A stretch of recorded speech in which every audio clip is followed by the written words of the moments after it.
그래서 일단은 내가 좀 강한 드라이브를 해야 돼. 강하게 밀어붙여야 돼. 그래야만이 상대방이 읍주까지 가서 이 선한 사람이 제일 협상력을 높이지 못하는 사람이 뭐냐면 지분은 협상력이에요. 그야말로. 그러니까 제일 협상력을 높이지 못하는 사람들은 이제 어떤 경우냐면은 그 상대방한테 큰 소리 치지 이야기할 걸 말 못하고 가서 이제 고개 숙이면서 집에 와가지고 자기 가족한테 목소리 높이는 사람이 있죠. 그거 제일 바보 같은 사람이에요. 현명한 사람은 어떠냐? 협상력을 높일 때 확실히 높여주고 자기 가정에 와서는 확실하게 인자한 모습을 보여주는 게 정말로 카리스마 있는 사람은 그런 거예요. 카리스마가 있고 그 사람이 한 가닥 한다. 1인자가 된다. 뭘 한다. 이럴 때는 이렇게 하면 된다. 그래서 지금 같은 경우는 이게 가볍게 우리가 지분에서 얘기했지만 이런 부분을 갖고 본인 같은 경우, 나 같은 경우도 이걸 갖다 공인불문화 소송을 제기했어요. 응? 하지만 그거 지금 그 예치금 있죠? 우리가 이제 그 비용도 지금 못 찾아왔어요. 왜 그러냐면 금방 해결됐으니까. 낙찰받고 한 달 반 만에 다 해결돼 버리는 거예요. 이것도 금방 해결돼요. 그런데 이거 무조건 공인물분할 소송 소장을 제출해야 돼요. 보통 사람들은 소장이 오잖아요. 그럼 긴장하게 돼. 그럼 어떻게 했어요? 조금 더 주려고 하죠. 무슨 동량도 아니고. 근데 사실 그게 그럴 수밖에 없는 거예요. 자, 그래서 이제 우리가 가볍게 한번 이제 멘트식으로 지분이라는 건 그래가지고 이런 거는 사실은 이제 이렇게 제가 3분의 1 지분 4천만 원짜리 낙찰받은 이유는 뭐냐면 책 쓰려고 썼죠. 지분 경매 실제 이 책에 있어요. 나와요. 어디. 그 책을 쓰려고 제가 이걸 한 거죠. 그거 낙찰받아가지고 1,000만 원, 2,000만 원 벌자고 그걸 했겠어요? 그런데 하도 지분 투자하는 게 소액 투자로 하고 싶어 하는 사람들이 너무 많다 보니까 또 그런 고객의 마인드에 또 맞춰야 될 거 아니에요. 나는 책을 파는 사람이기 때문에 책을 파는 사람은 또 고객 마인드에 또 접근할 필요가 있어요. 내가 그래서 그런 거죠. 자, 어쨌든 오늘의 제가 이제 보면 하는 경우는 오늘은 이제 이렇게 우리가 주택이나 상가 지분 경매에서 우리가 이제 여기 보면 농지나 이런 거는 같은 경우 지분이나기가 좀 해봐야 그렇게 분석할 것도 없고 주택이나 상가 대응하는 거에 한 5분의 1 정도만 노력을 기울이면 해결할 수 있는 거기 때문에 제가 이제 지분 경매에서는 주택이나 상가 쪽에 많이 하게 되는 거죠. 그러니까 오늘 같은 경우는 이렇게 하고 다음 주에는 이제 제가 특강을 해요. 그때는 이제 먼저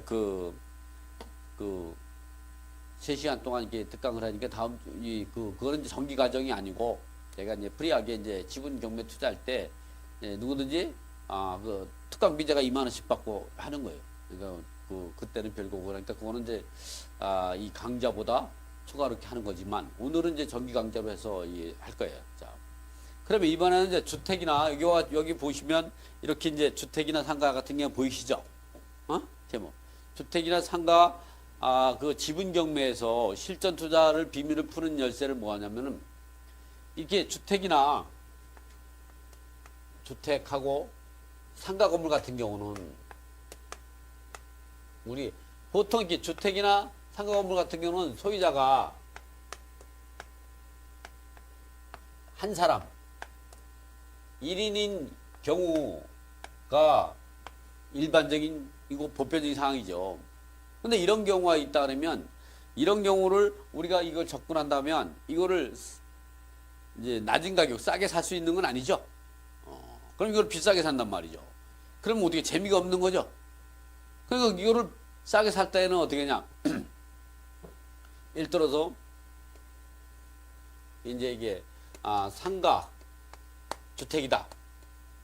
나는 이 다가구 주택보다도 상가 주택이 좋더라고. 상가 주택이 뭐냐면 1층은 상가, 2층, 3층은 주택. 주택.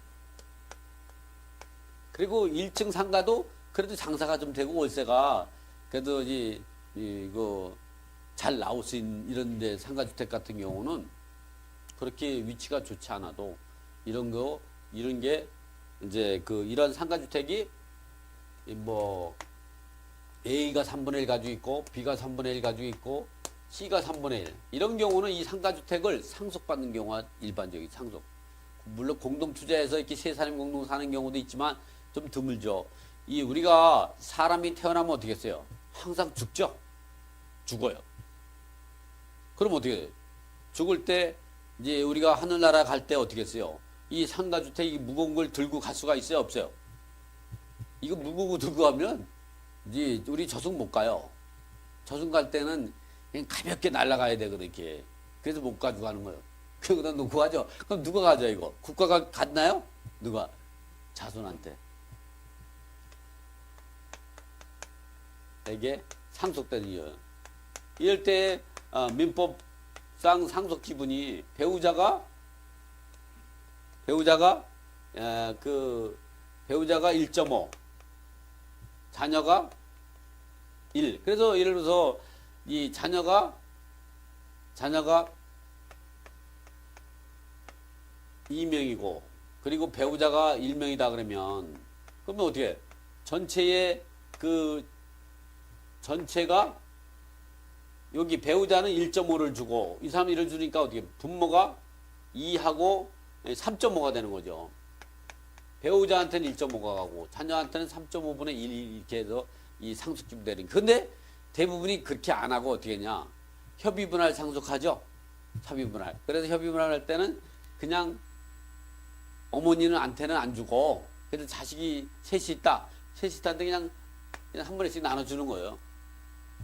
그러다 보니까 이렇게 어떤 경우는 또 이런 경우도 있죠. 어떤 경우냐면 이렇게 주택이 따르면 비싼 땅은 자기들이 가져요. 그리고 건물은 배우자니까 뭐라 그럴까 이게 배우자 그러니까 어머니가 전부 소유해. 이게 아파트 같은 경우는 이게 좋겠지만 그게 아니라 상가주택 같은 경우 이 집합 건물이 아닌 경우는 건물만 가지고 가면 이 건물값은 거의 없죠. 이렇게 나눠져 이렇게. 그러면 어때? 이런 데서 요게 또 지분 겸매가 나올 수도 있어요. 또는 요게 나올 수도 있고 어떤 게 나올 수가 있죠. 이렇게 됐을 때 이렇게 또는 이렇게 이 상가주택에서 이게 3분의 1 지분이 나오고 이렇게 비빌 언덕이 있으면 어떻게 되나? 비빌 언덕이 있으면 이 건물이 거래가 안 돼. 일반 부동산 시장에서 거래할 수가 없어요. 이게. 그렇다고 이 사람들이 세 사람이 전부 갖다가 합의해서 이걸 팔 수도 없어. 합의도 안 돼. 형제들 간에는 합의가 안 돼요. 왜? 서로 더 가져가려고 하죠. 그 지분 경매를 받으면 이거를 B와 C가 이걸 공유자 우선 매수해야 되는데 하기도 어려워. 왜? 다들 어렵죠. 이 사람 반 투자해서 공유자 우선 매수하면 좋은데 서로 더 투자해라 그래. 형이 부자니까 해라. 동생은 나는 돈이 없다. 이렇게 할 수도 있고 서로. 그러다 보니까 공유자 우선 매수를 못하는 경우도 많아요. 그럼 결국은 뭐냐면 그렇게 이 형제들 간에 사이가 안 좋은 형제들 관계가 있다 그러면 내가 이거를 낙찰받아서 나머지 걸 살 수 있어요. 뭐를 사냐? 감정가로 살 수가 있는 거예요. 그래서 여러분이 이제 지분 경매에 나왔을 때 우리가 항상 뭘 봐야 되냐? 제일 중요한 게 뭐냐면 그 물건이 전체의 상가주택 또는 건물, 주택 이런 것들이 정말로 가치가 있어야 돼요. 그러니까 왜냐면 돈이 되는 거죠. 여러분 돈 되는 거 이 물건이 돈 되는 건 뭐겠어요? 살라고 하는 매수자가 많아야 되죠. 그것도 비싼 가격을 주고 살라는 이런 물건이 이런 게 지분이 나왔다면 그런 거 지분을 낙찰받으면 그게 도움이 되는 거죠. 그 다음에 중요한 게 뭐냐면 이렇게 물건이 좋아야 돼. 그 물건이 좋으면 거기다가 자기가 매수 지분을 곱하면 자기의 지분 가치가 나오는 거죠. 그 다음에 뭘 해야 되냐? 그 다음에 생각해야 될 게 이렇게 우량한 물건이냐, 우량 물건을 지분 경매가 나왔다. 예를 들어서 이제 이렇게 상가주택이 되게 우량한 물건. 이런 물건이 예를 들어서 A가 3분의 1, B가 3분의 1, C가 3분의 1인데 이 3분의 1 지분이 지분 경매로 나왔다. 경매로 해서 요거를 낙찰받았다. 이랬을 때에 내가 전략이 내 지분을 이렇게 파는 이 매도 전략이라거든 이거. 매도 전략으로 해서는 그렇게 큰 도움이 안 돼요. 어쨌든 이 가중에서 이렇게 매도 전략이라든가 반대로 이제 매수 전략을 쓸 수도 있죠. 이렇게 매수 전략. 이렇게 매수 전략. 빨간 글씨가 잘 안 보이는구나 방송에. 어쨌든 이게 매수 전략 이렇게 색깔을 좀 바꿔봤는데 이렇게 하면은 노란색으로 한번 칠해볼까요? 노란색도 노란색은 굵게 한번 나오게 이렇게 이 B와 C를 사는 방법이 훨씬 더 이익이 나와요. 왜? 이 물건이 우량한 물건이니까. 근데 중요한 건 뭐냐면 이거를 살 것이 매도 전략을 할까 내 거를 지분을 팔 것이냐 매수 전략을 필 때 제일 중요한 게 뭐냐면 이 우량한 물건이 1차적인 목적이고 2차가 뭐냐면 감정평가 금액이에요. 항상 이거를 사거나 팔거나 하는 기준에는 감정평가 금액이죠. 법원에서는 시세는 인정 안 해요. 이 감정평가사가 이 평가한 금액이 합리적이고 적정한 가격이라고 평가하는 법원에서는. 판사는 그대로 법대로 하는 거예요. 그런데 시세가 더 높다. 이 높다고 해서 그걸 뭐 공인중개사의 뭐 의견서라든가 시세조사표 이런 거 해봐 아무가 없어요. 그리고 과거에 뭐 실제 거래된 금액 이거 해봐야 의미가 없어. 받아주잖아. 그거 갖고 판결 내릴 수가 없어요. 그거 판결 냈다가 그 판사는 상당히 그 자의적인 판단이기 때문에 판사님들은 그렇게 하나요. 그렇기 때문에 이건 감정평가 금액이에요. 감정평가 금액. 근데 우리가 중요한 거는 1차는 물건이 좋아야 되고 2차는 감정평가 금액을 해야 돼. 이 감정평가가 이 감정가가 이런 감정가가 시세하고 따질 때 이 감정가가 여기 둘 중에서 시세가 높을 수도 있고 또는 뭐 이 감정가하고 시세하고 같을 수도 있고 또는 이 감정가가 시세에 따질 때는 감정가가 클 수도 있죠.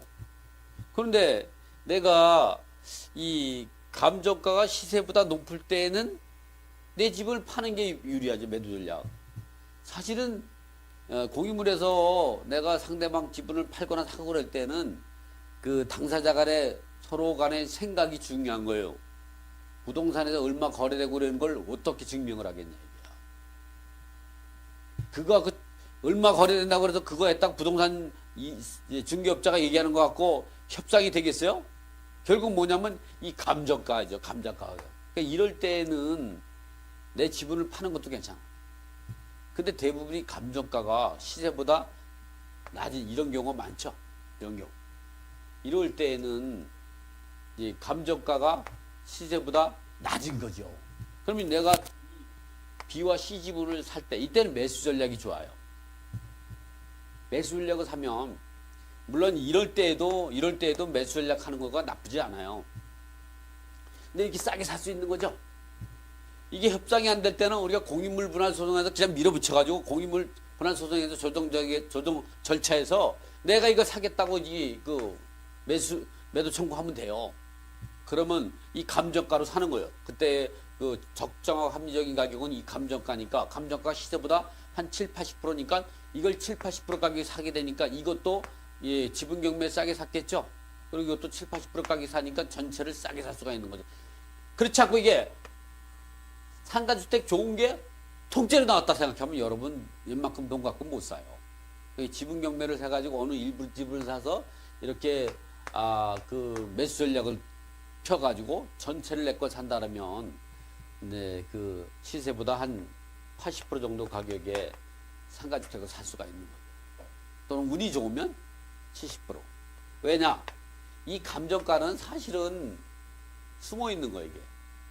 이 감정가가 보통 우리가 감정가가 예를 들어서 뭐 이제 한 5억이다. 그럼 실질적으로 가면 7, 8억 정도 되는 이런 부동산이 많아요. 그런데 시세가 7, 8억 간다도 감정가가 5억이면 그 7, 8억 이 매도 전략도 못해요. 5억에 사는 거죠. 그러니까 이 B와 C가 그렇게 전문가가 아니죠. 부동산 전문가가. 근데 지분 경매로 낙찰받은 사람은 공부를 많이 한 사람이죠. 이 전략으로 가면 이거를 7, 8억 된 걸 갖다가 5억에도 살 수 있고 막 이런 거예요. 그래서 이익이 버는 거예요. 그래서 돈을 버는 거예요. 여러분이 나중에 큰 돈을 벌고 싶다 그럴 때는 이렇게 복잡한 이런 것 중에서 일부 지분을 막 찾아가지고 상대방을 밀어붙여야 돼. 그 밀어붙일 때 상대방이 정신을 차리게 하면 안 돼요. 강하게 밀어붙여야 돼. 그래서 그럴 때는 요 B와 C 지분에 대해서 하고 자기 지분에다가도 가등기도 하고 요 지분에 대해서도 가처분도 하고 또 이 지분을 이 사람들이 사용하고 있죠. 가처분뿐만 아니라 채권 가압류도 하는 거예요. 그러면 어디 가압류도 하고 또 부당이득 반환 청구 소송도 하고 그럼 소송이 4개가 진행이 되죠. 가처분 뭐 가처분이나 가압류는 이게 등기부에 올라가는 거니까. 그렇지만 공인불문화 소송이 진행되죠. 그 다음에 이 부당이득 반환 청구 소송이 들어가죠. 이 4개가 들어가면 이 소장이 그냥 계속 가는 거야. 계속. 그러면 어떻게 돼요? 정신이 복잡해지죠. 그런 상태에서 정신줄 놓게 하고 나서 바로 매도 청구해가지고 싸게 사버리는 거예요. 이거 법원의 소송 중에 법원에 2번만 참석 안 하잖아? 그러면 무변론 판결 나는 거예요. 그러니까 2번 빠지면 그냥 결론 나버려요. 결정 나버려요. 그러니까 이 재판에 이 참석을 연속해서 이해에 거쳐서 빠지면 안 돼요. 자, 그러면 이렇게 하려면 그러면 우리가 이번에는 뭐냐면 이럴 때 그러면 이 상가나 건물에 이 임차인이 있을 수가 있죠. 임차인을 잘 분석을 못하면 어떻게 해요? 내가 인수할 수밖에 없는 거죠.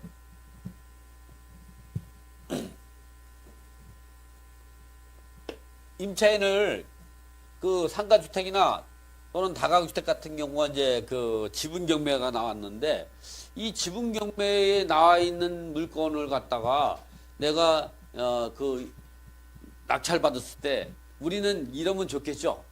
거기에 있는 그 주택이나 상가에 있는 임차인을 하나도 인수 안 하면 좋겠죠. 하나도.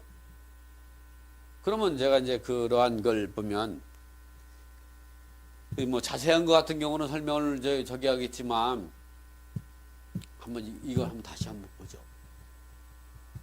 그러면 제가 한번 펴보고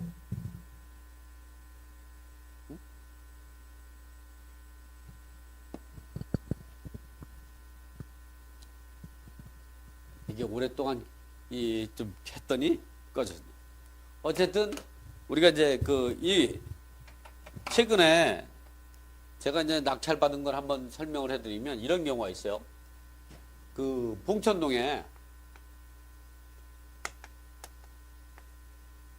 그 7분의 2 지분이 지분 공매로 나왔어요. 공매. 여러분 지분 경매로 사는 것보다 공매로 사는 게 훨씬 싸요. 특수물건이면 제가 이제 경매할 때는 특수물건 하면 안 해요. 왜냐면 왜 안 하냐? 돈이 안 되잖아. 여러분 아파트 경매로 사가지고 무엇 돈을 벌겠어 내가. 그 많은 돈을 아파트가 서울에 있는 아파트가 뭐 보통 10억 가고 8억 10억 가잖아 이게. 그거 사가지고 거기서 뭐 10억 투자해가지고 예를 들어서 뭐 한 1억 5천만 원 번다. 그래서 무슨 돈이 남겠어요. 요즘에는 이제 10억짜리 사도 1억 정도 1억은 벌 수 있어요. 나중에 이제 제가 기분이 좋으면 여러분한테 그런 물건을 갖춰주죠. 지금 당장 할 수도 있어요. 여러분이 모르는 또 길이 있어. 왜냐면 이제 공매 같은 경우는 꼭 보물찾기 같아요. 경매는 대부분에게 했지만 공매는 정보 싸움이야. 어쨌든 그래서 나오죠. 이거를 왜 열었느냐? 여기에 보면 이거는 이제 그 온비들 갖고 한번 제가 온비들로 보여드리죠. 왜냐면 이거는 이제 공매로 이렇게 낙찰 받은 건데 그래도 이게 네이버 창이 네이버가 제가 한번 보죠. 그래도 여러분한테 보여드려야지. 그래서 이렇게 갖다 놓으면 저는 이게 공매를 오랫동안 하면서 느낀 게 뭐냐면 경매장을 잘 안 가게 되더라고. 왜 그러냐면 뭐 내가 그렇게 돈도 크게 많이 가지고 있는 것도 아니죠. 뭐 내가 돈을 투자하는데 그렇게 경매장에까지 가가지고 그 뭐 투자하고 뭐 이럴 게 없어. 그 정도 돈도 많지 않고 제가 돈을 몇백억, 몇천억씩 가지면 경매 안 해요. 그거 없으니까 경매하고 그러는 거예요. 그래서 아까 같은 경우도 지분 경매 왜 4천만 원, 5천만 원 하는 것도 없는 사람을 위해서 얘기해 주는 거예요. 이거 같은 경우는 이제 보면 이렇게 이제 로그인을 하면 그래서 이제 인증서로 이게 로그인하는 방법이 있거든요. 누구나 다 할 수 있어요. 공인인증서만 있으면. 그럼 이렇게 해서 인증 안문을 넣게 되면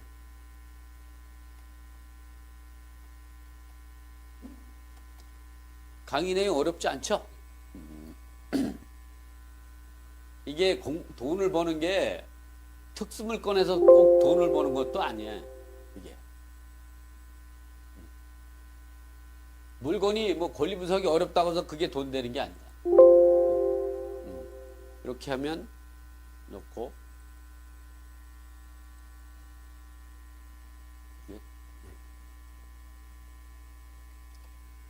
제가 이제 인증사무를 다른 걸 썼네.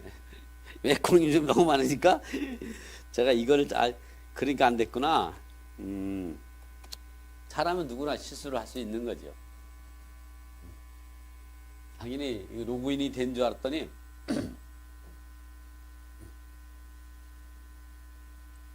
지금 여기서 이제 그 나중에 변경 눌러놓고 하면 여기에 보면 본인이 이제 낙찰받은 건 이렇게 들어가면 이렇게 나와요.